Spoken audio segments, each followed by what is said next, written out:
Welcome back. It's now time for Midday Sports.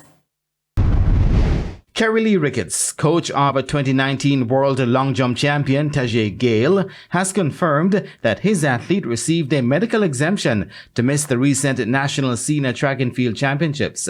Although listed to compete, Gayle, who is also the national record holder, was a no-show at the championships. But Coach Ricketts says this was because of a hamstring strain. He felt felt his hamstring leading up to the trials. About 2 weeks out, a week and 5 years. So we basically got an MRI done. Referral to the MRI. Did the MRI and we had a grade 2 strain. So we basically seek other medical advice and stuff. So we actually put in a letter requesting the medical exempt with the J3. The fact that he's number 3 in the world.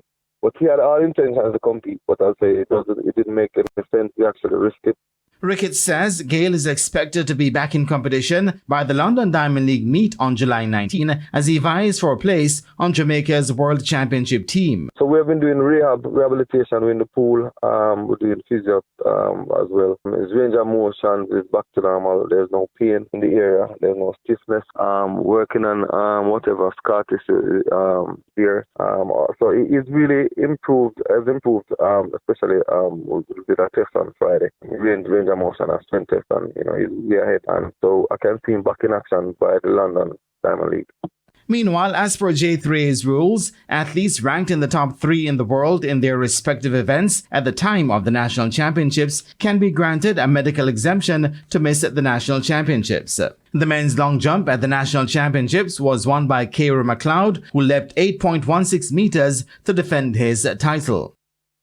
Defending champions Urban Knights will look to close out their best-of-3 finals in the National Basketball League on Tuesday afternoon when they play Upper Room Eagles in Game 2 at the National Stadium courts.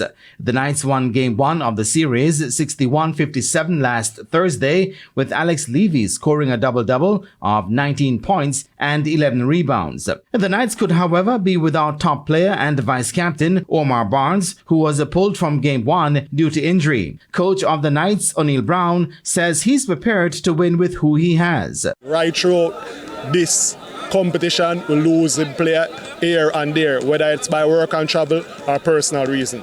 This is not the team that we start the season with. But I'm grateful, for the club. And as I always said, we don't just teach basketball, we teach them to become better at life.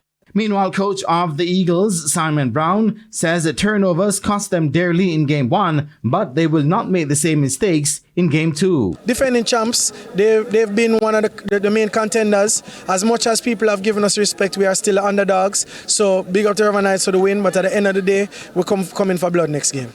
Game 3, if necessary, will be played on Thursday. St. George's Slayers will play Running Rebels in the third-place playoff in the other game on Tuesday.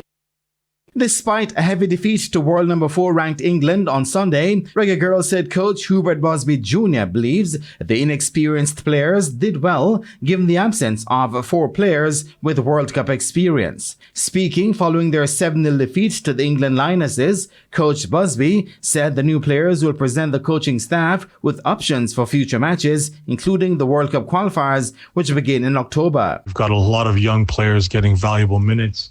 Another strong performance by Leah Brooks in goal. And then just a lot of players who are, stepping up and, staking a claim to be in the squad. And that is it for your Midday Sports Roundup. And I am Jermaine Brown. Thanks, Jermaine. And that's the Midday News Package. I'm Kerry Simpson. Join us at 7 for Primetime News. On behalf of the news, sports and production teams, good afternoon.